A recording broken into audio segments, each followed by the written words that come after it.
Hello, everyone, and welcome to Turning Point, a virtual conversation about pivotal moments for individuals in the ag biological space, sponsored by TerraSym. I'm your host, Meghan Grebner with Brownfield Ag News. I'm filling in for Rhiannon Branch today, and with me is John Yeley. Hi, John. Hi, how are you doing? Let's start first.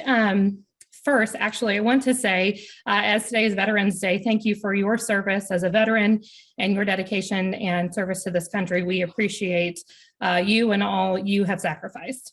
Thank you. Let's start first and talk a little bit about you, where you're from, and your relationship with TerraSym, and a little bit about your farm. Yeah, sure.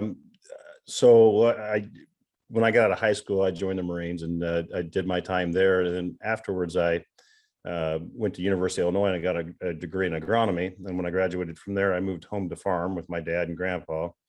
And I've been here 21 years. We're a fifth generation farm, corn and soybeans. And so it's just been a progression and just working with the new technology and, kind of got into these biologicals here in the last few years and kind of got a good relationship with TerraSym now. And it's like pretty interesting stuff. Let's start first and talk a little bit about your turning point. You mentioned you went to the Marine Corps, went to college, came back to the farm. What kind of made things different, or what made you go into this direction and explore the biologicals? Well, I tell you, the big turning point, at least in my farming career for me, was here. It's been about 6 or 7 years ago. My dad had run the show, taken over from his dad. And I remember after harvest one year, Dad says, "Hey, bring your computer over to my house because you're putting all the records in yours and it's your baby now." And so it went from me saying, I'll just do whatever Dad tells me to do. Now, hey, I'm running the show. And that was a big step. And then once I, took it over, I'm like, okay, what can I do to expand the business? And make it more productive and whatnot. So that was a big pivot in my life. And that's when I started looking into new technologies and seeing how I can incorporate them on my farm. Technology really seems to be kind of a key or something that I hear so many farmers talk about. And when you talk about the biological aspect of it, what drew you to it? What made you want to implement and utilize this technology in your operation? Well, honestly, so when I was younger, I would not mess around with trials and stuff. I didn't want to take the time. It was all about getting it in, getting it out, and not really looking into it. And as I've gotten older, I want to see, do tests and see what's going to work best on my farm. And so what happened is I got involved with a company called Intent, and they do large scale farmer trials. And I've been working with them for several years now. And so it's kind of given me an insight on how to take these newer technologies and put them out on a trial on your farm, look at the data, see, and you can physically go out there, and we're not talking, like you see in a lot of these plots, an acre or two. We're doing 40 acres, 100-acre trials, and you're getting large scale data on it. So it's been nice to be able to do that. And so how I got involved with TerraSym, I did a trial through Intent with them, and we were looking at their normal product, which is TerraSym 401 versus untreated. And then they had two new pipeline products that they're looking at. And across the board, I was getting a 5 bushel increase in yield on my beans. And then the one that really won, I had just almost an 8 bushel increase over non-treated on those beans. So that's really exciting stuff to see that. And so then after I did that trial, I kind of got to know the company a little bit, and they kind of reached out to me, and I went 100% with them this year on my bean crop. I mean, it's really phenomenal stuff. That's really kind of an all-in, to have that impression to then go all in. Has it been a progressive journey? You mentioned like kind of starting around or trying some products, but has there been a progression for you to make this big investment and go all in on your beans? Yeah, there is. And I like to push yield. A lot of people seem like they like to push corn quite a bit. Beans, it seems like, is a little bit harder to get to react to certain inputs. And it's nice to see when you can get a big jump in yield off using a certain product. But yeah, it's always been, even years ago, fungicide wasn't that popular. And so I said, well, I'll try some. I got a big increase off of that. Well, then I was using some foliar potassium on it, so you get a little progression on that. Now you're incorporating a biological with that and seeing even a bigger yield. It's definitely, baby steps at a time to put a program together to get their maximum result.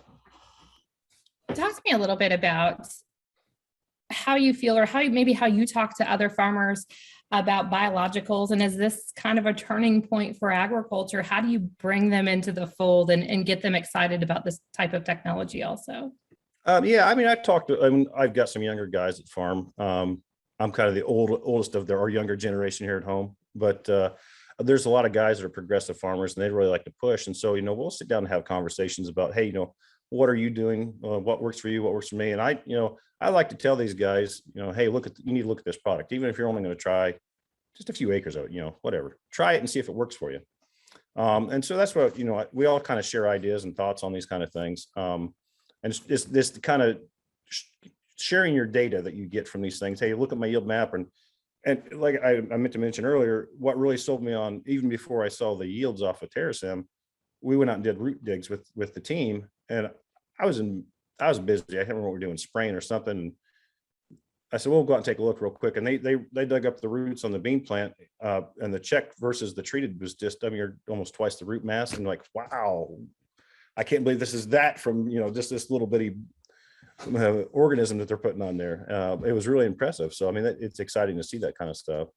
So when you can take that kind of picture and show it to your friends, say, hey, look at this, look what this has done. They're more able to visualize it and see, hey, maybe I want to try this. John, does it open the door to conversations or to looking and maybe being more aggressive with new technologies like that too? You've seen how successful this has been. Does it get you excited about the next generation of biologicals or technology that might be coming down the pipeline? Oh, it really does. And I've been saying that, for the last year or so, that I really think that where your next step in technology is obviously going to be these microbials and biologicals. They've pushed the genetics. The genetics are there. They're doing better all the time. But I think that next big leap that you're going to see in a yield is going to be from these things. And then there's a lot of exciting stuff out there. You look at the nitrogen fixing bacteria that you're seeing come out, or organisms that are coming out now. I've done a trial with that this year. It looks pretty neat. I know that there's something coming down the pipeline that's supposed to activate phosphorus and make it more readily available to the plant. When you can do this kind of thing and you can reduce your fertilizer input cost, because as you know, right now, fertilizer's crazy on price. So if you can spend a little money and reduce your input costs and get the same result, that's great. You are not lying about fertilizer costs. It's crazy. So let's talk a little bit about products. What are some of the products that you're using on your farm and on your operation, and some of those, maybe some specific results that you've seen with those? Are we talking just biological products? Let's talk biological products. Sure. Yeah. Well, so like I said, this year I use the TerraSim 401. That was their baseline product. And what I ran into was for this year, it was offered only as a seed treatment. So you had to get your seed guy to put it on there for you, which I ran into some resistance on that. I had one dealer that would do it for me and another dealer that would not. And which is nice because now they've got a talc treatment you can put right on your seed and do it yourself. You don't have to worry about them. So I did that. And then also New Leaf reached out to me and they had some, it's going to be called 409, TerraSim 409 for this year. That's the one that really did head and shoulders above for me last year in my trial. And they said, hey, look, we'd like to see this in another large trial. Would you be able to put this out for us? And I did. I put it out on 80 acres. And I still seen that large result. And you can see it in the satellite imagery. When you look at the field, you can see I basically filled the planter half treated, half non-treated. And you can see it in the imagery, just stripes through the field. Healthier plant versus not as healthy. And I could see it when I ran through the yield monitor. It was just night and day. And so that was the one product I used. And then I did a trial for Pivot Bio on their next pipeline nitrogen fixer. And it's really exciting. I have not really analyzed the data on that. I will say that I looked at the yield map and didn't see any reduction in yield from reducing the nitrogen 40 pounds. So, that's really exciting stuff, especially with anhydrous ammonia going for $1,200 a ton right now. You save yourself 40 pounds. That's pretty nice. When you look at these types of trials and these types of products, are there more steps? Do you have questions from farmers like, is this one more thing I need to do? Is it worth my time, investment in time, and so on? How does the application work? And how does it play into what you do on a regular basis? Well, we're not, like when I did this year, we put it on as a seed treatment. So it was really nothing on my end. It was just applied on the seed. So it was nothing extra for me. It was smooth and easy to use. But like I said, that now that they're coming out with that talc system, I mean, you can treat your seed right on the seed tender as it's going in the planter. You're gonna put talc in it anyway, so it's a great little system. As far as telling farmers that do they need to do it, you know how farmers are. We're all stubborn. It takes a while to get people to kind of get on the wagon on things. You have to show them results. And so when I talk to guys, like I said, I just show, hey, look what this has done. It's easy to do. Yes, you need to take a look at this. And just trying to demonstrate. The best way to get a guy to jump on a technology is show them the results, right? Show them the yield. So that's what we're after at the end of the day anyway. Always about the bottom line, and understandably slow, especially when you're looking at input prices that are consistently rising. Yep. Talk to me a little bit about getting started in biological trials. If you said farmers are stubborn, my dad's old school farmer. I couldn't get him to do new technology if he wanted to, I don't think, because it's not in the way he's always done. So what was your tipping point to get started and really embrace this? Honestly, it had kind of happened by accident. I think the first year I did a trial wasn't necessarily a biological. It was more of a chemical that you sprayed it on the soil and it activated the microorganisms in the soil to stimulate the fertilizer use. And I kind of saw a pretty good result from that. And the next year they kind of came out with this next trial and they're like, hey, would you be interested in doing this? I said, well, sure, we'll take a look at it. Of course, my dad's 80. He's like, you're wasting your time. We need to put the corn in the ground, this, that, and the other. I'm like, well, you know what? You might learn something from it. So we, kind of implemented that. And then, moving on to this year, I did 2 trials for different products and looking at actually 3, and looking at them and seeing what's showing the results, what's going to happen. I'm already signed up for a couple more next year. It's going to be neat. I don't know. My dad's 66 and I think his response would be the same. Yeah. So we can't tell him we're talking about him. I know my dad won't see it. Don't use the internet. My dad does, but he'll get over it. I'm the only daughter. He can't complain. So let's talk a little bit about getting farmers to reach their turning point. And for those who might be considering biologicals, we touched on this a little bit earlier. We talk about showing results. What else do they need to know? How do you get them over the tipping point or past their turning point? Oh, that's the hardest part of everything. Is this noise in the background? Because my furnace just kicked on. Good. Okay. To get guys to come on board, like I said, you're just gonna have to show them the results. And I think the younger generation guys coming up is going to be a little bit easier. We grew up with technology. We kind of understand that, hey, this is how things work, and you need to be looking at different ways. For a long time, farmers were kind of set in their ways, like, hey, you just this, and this, and that's it. Well, now the younger guys, are saying, hey, maybe we can tweak this a little bit and, do something a little different and look so we're getting better results. So just gotta, like I said, you just gotta show everybody the end result of what you're doing and say, hey, look, this is going to work on your operation. The price point's right. You're going to get a good result from it. That's the best way to get guys to come on board, I think. When you look at the future of biologicals and for you, for your company, for agriculture in general, what do you want to see? What gets you really excited about this technology in the future?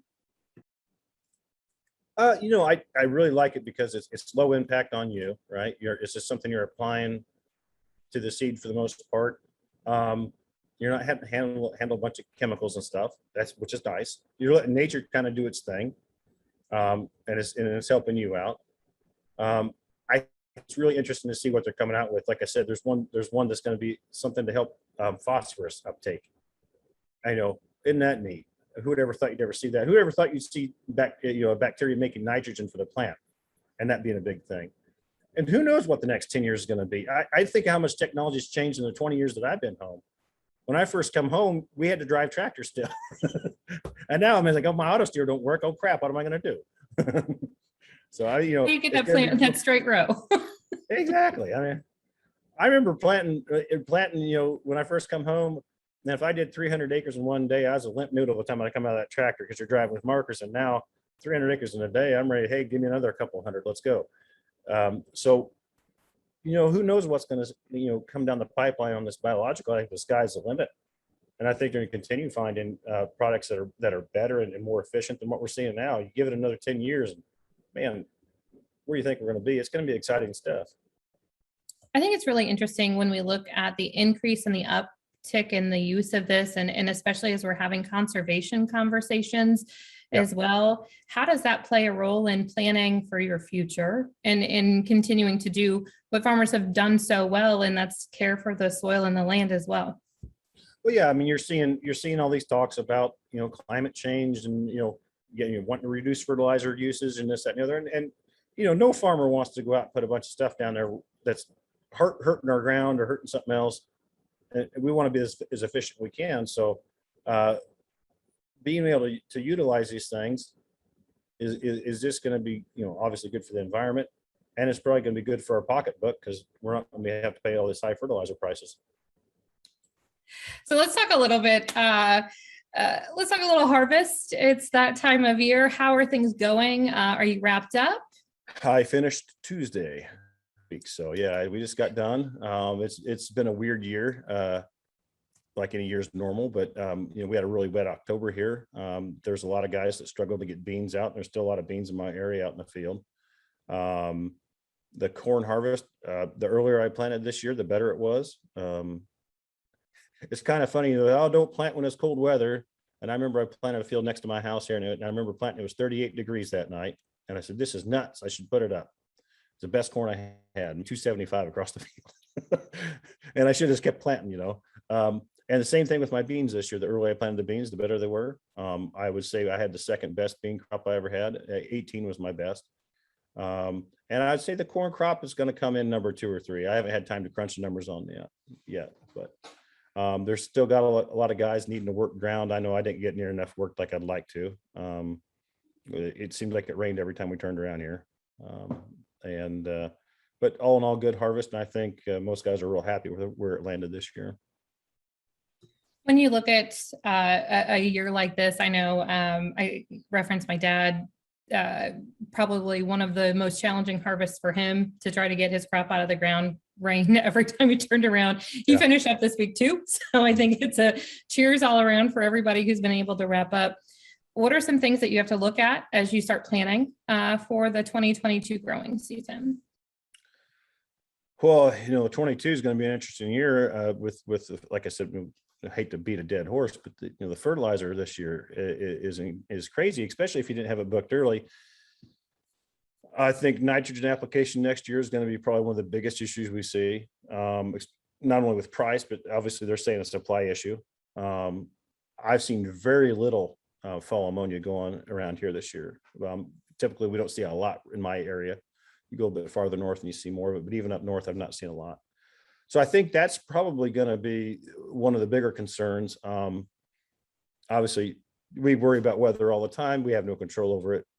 You talk about a hard spring. 2019 was the hardest one I ever went through. I mean, I planted beans 3 different times, and I planted in conditions I never dreamed I'd plant in, and everybody did. So we hope to see not another one of those.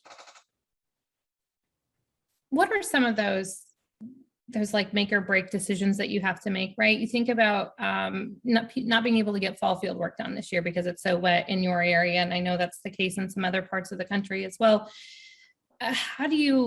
when you look at planting or you look at making those decisions, how does that all kind of come down for you in the decision-making process to plant in conditions you don't necessarily want to? And how do you then go on to make the best decisions you can to get the most out of that crop? Well, that's a tough question.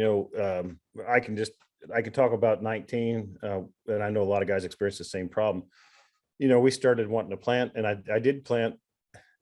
It's kind of funny. I had beans right here next to my house. I just bought a new planter, and it was cold, it was wet, and I was going to go out and plant 40 acres. I said, Dad, I'm going to plant 40 acres of beans. Oh, don't do that. I did that in April one time, and the worst beans I had. Well, I went out and planted them anyway. Best beans we had. So you never know what's going to happen, but it was a struggle. I planted in that year. I planted April, May, June, July. How do you plan to do it? Well, you don't. It gets to a certain point where you're like, I got to get this in the ground or I ain't going to have nothing. And, you just got to grip it and rip it is what I say. I remember I was up in Paris planting up there. That's prairie soil, it's black ground. Went up there. I thought, well, this is dry, Dad. I'm going to go up there and plant that. I got up there and started planting. I was no-tilling it, and I couldn't get the slot to close. And Dad goes, "I'll bring her home. I wouldn't plant that." I said, "I'm up here and I ain't driving home. I'm planting it." We got a 2-inch rain on it that night, and I got a perfect stand. So how do you know what's going to happen? It's the riskiest, most rewarding career I think there is. I laugh when they say you shouldn't gamble. I'm like, farmers are the biggest gamblers there is. Every year. Every year. That's right. John, it's been wonderful having a conversation with you today, learning about your operation, about your use of these technologies. Anything else you want to add today? No, I would just encourage guys that, if you're thinking about looking at some of these newer products, now's the time. You want to get on the ground floor, but don't play catch up. It's amazing how fast I've utilized some of these newer technologies in my operation and had good results from it. So if a guy's sitting on the fence, it's time to get off and go do something. John, again, thank you so much for your time today. Thank you for your service to this great country. And here's to a wonderful 2022. I hope the best for everybody. John, thank you again. This wraps up this episode of Turning Point. To learn more about Terrasym and New Leaf Symbiotics, go to terrasym2022.com. This video will be available to view on demand on our website at brownfieldagnews.com. Tune in next Thursday for our next episode of Turning Point. We'll see you then.